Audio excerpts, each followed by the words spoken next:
আসসালামু আলাইকুম। সবাই কেমন আছেন? আশা করি সবাই ভালো আছেন। আমিও ভালো আছি। মেঘলাময় আকাশ, তার সাথে মিষ্টি বাতাস বইছে। এক কথায় আজকের ওয়েদারটা অনেক জোস।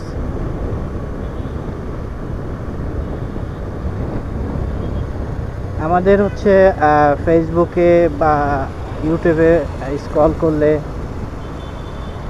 বিভিন্ন জিনিস চোখে পড়ে। অশ্লীলতাই বেশি চোখে পড়ে। যেমন হচ্ছে ফেসবুক ইউটিউবে যে কন্টেন্টগুলো মেক করা হয়, অনেকে যেভাবে মেক করে হচ্ছে পাবলিক আকর্ষণের জন্য বা দর্শক আকর্ষণের জন্য, সেই কন্টেন্টগুলো একদমই হচ্ছে পরিবার পরিজন নিয়ে বা এগুলো দেখার মতো না। আসলে এক কথায় হচ্ছে সামাজিক অবক্ষয়। এই যে এক মোটর বাইক ভাই, দুইজন রাইড করতেছে হেলমেট ছাড়া। আমাদেরকে আসলে নিজেদেরকে সচেতন হতে হবে। নিজেরা যদি সচেতন না হই তাহলে হবে না। যা যা জায়গা থেকে সবাই হচ্ছে সচেতন হলে দেশটা আরও সুন্দর হবে।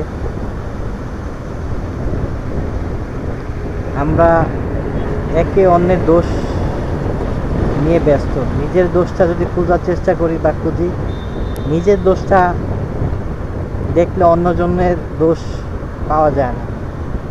আগে নিজে শুধরাই, তারপর অন্যজনকে বলি। আমরা যেই টপিকে ছিলাম, যেটা হচ্ছে সামাজিক অবক্ষয়। ইউটিউব ফেসবুকে হচ্ছে যে কন্টেন্টগুলো তৈরি হয় সেগুলো হচ্ছে দেখার মতো না। যেমন হচ্ছে বেশ কিছুদিন ধরে ভাইরাল লায়লা এবং মামুন, বা হচ্ছে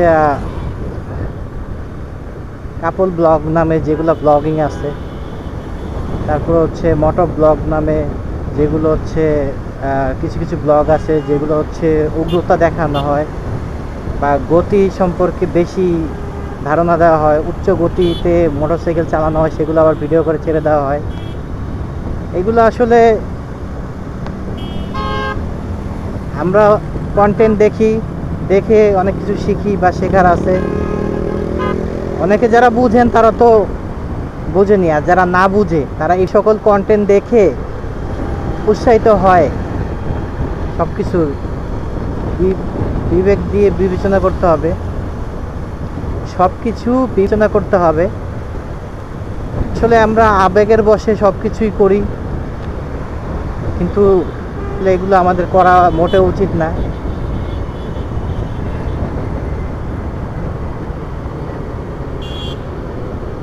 যেগুলো হচ্ছে ভায়োলেন্ট কন্টেন্ট তৈরি করে বা যারা ভায়োলেন্ট কন্টেন্ট তৈরি করে, যাদের জন্য সামাজিক অবক্ষয় হয়, তাদের আইনের আওতায় আনা উচিত আমার মতে।